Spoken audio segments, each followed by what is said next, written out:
Salut les membres d'MCP Wooden Design, j'espère que vous allez bien. Pour moi, tout va bien. Donc voilà, je vais faire une petite vidéo là. J'ai posé sur ma chaîne YouTube et sur les groupes dans lesquels je fais partie une petite vidéo sur une chambre à vide. Donc là, je vais vous la présenter. Je l'ai essayé, donc super. Voilà, c'est vraiment super. Et là, je vais vous la présenter. Donc ceux qui sont anciens, bien entendu, qui coulent depuis un bon petit moment, des pros, savent s'en servir. Par contre, il y en a qui débutent, ils se posent plein de questions, ils ne connaissent pas le système, donc je vais l'expliquer. Donc c'est pas compliqué, voilà, donc c'est pour les débutants qui s'intéressent à une chambre à vide. Donc je vais vous montrer tout ça.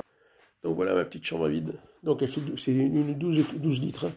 Donc moi ça me va, 12 litres, parce que je fais des coulées de 10 kg en plusieurs étapes, donc ça me suffit en 2 temps, là, 5 et 5, et puis pour quelques jours plus tard, j'ai fait encore 5 et 5, ça me suffit comme capacité. Donc voilà, je vais vous la présenter. Donc là, elle est montée. J'ai coulé un projet pour mon tour, là, qui est ici, là. Donc voilà, il est sec, là, donc je vais le passer bientôt. Voilà, sur le tour, je ferai un petit tuto aussi, là. Je débute avec le tour, hein, je vous le dis. J'ai déjà fait un maillet la dernière fois, j'ai mis une vidéo. Là, je vais faire un petit toupie parce que j'aime pas jeter les résines qui me restent, vous savez, donc je les fais sécher, toutes mes petites résines. Là, ça va être une toupie pour ma fille. Il me reste d'autres échantillons un peu plus conséquents. Je vais faire des œufs, des trucs comme ça, super sympa. Je les montrerai, hein, ce qu'on peut faire avec ce qui nous reste en résine, en fait, au lieu de la jeter. Hein. Donc voilà. Donc je reviens avec ma chambre à vide. Donc voilà, très simple à monter. D'abord la pompe, quand vous recevez votre matériel, vous allez commencer par votre pompe. Ici, vous avez, regardez, en blanc et bleu, la vacuum pump wall. Donc, c'est l'huile qui va aller dans la pompe à vide. Donc, c'est simple, vous enlevez le bouchon orange que vous avez au-dessus. Vous remplissez la totalité de ce qu'il y a, 250 ml. Donc, dans le carter, pas dépasser le maxi. De toute façon, vous ne le dépasserez pas avec ce qu'ils vous fournissent, mais faire attention quand même. Hein. Donc, remplir. Donc, une fois que c'est rempli, vous refermez le bouchon. Pas plus compliqué que ça. Je vous montre. À l'arrière, c'est le marche-arrêt, le petit interrupteur. Ici, le petit bouton marche-arrêt. Voilà. Une fois que ça c'est fait, que vous avez mis votre huile, vous raccordez votre tuyau d'un côté, puis de l'autre. Donc là, c'est une cuve pour moi de 12 litres.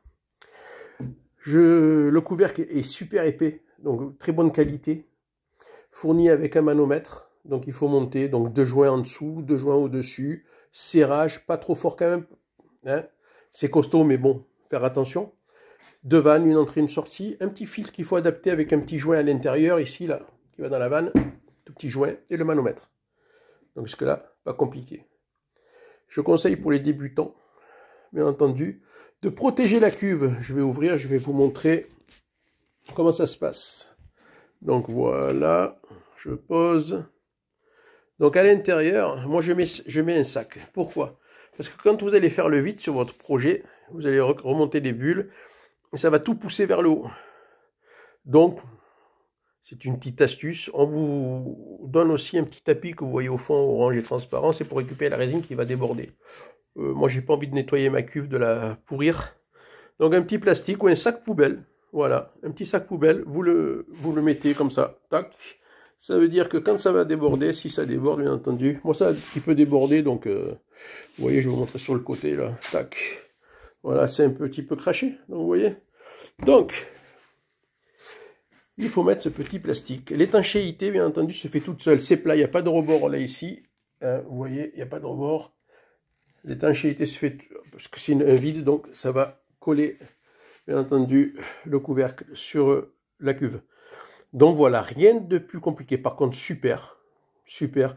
Vous galérez pas avec les bulles assis et là, c'est sérieux quand vous allez faire votre coulée. Moi, je trouve ça super. Maintenant, chacun son truc. Il y en a qui vont dire ça sert à rien de l'acheter parce qu'ils veulent pas dépenser d'argent. Il y en a plein, je respecte. Moi, je trouve que c'est très très utile. Gain de temps. C'est comme la résine. Hein.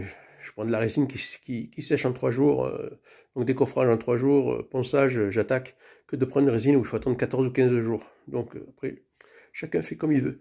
Donc voilà, donc petite présentation de cette cuve, cette pompe de chambre à vide, pas pompe à vide, chambre à vide. Donc voilà, donc je vous remercie. Si vous avez des questions, n'hésitez pas. un petit pouce vers le haut, un petit pouce vers le bas si vous n'avez pas aimé, et un petit abonnement si vous aimez la chaîne MCP Wheel & Design.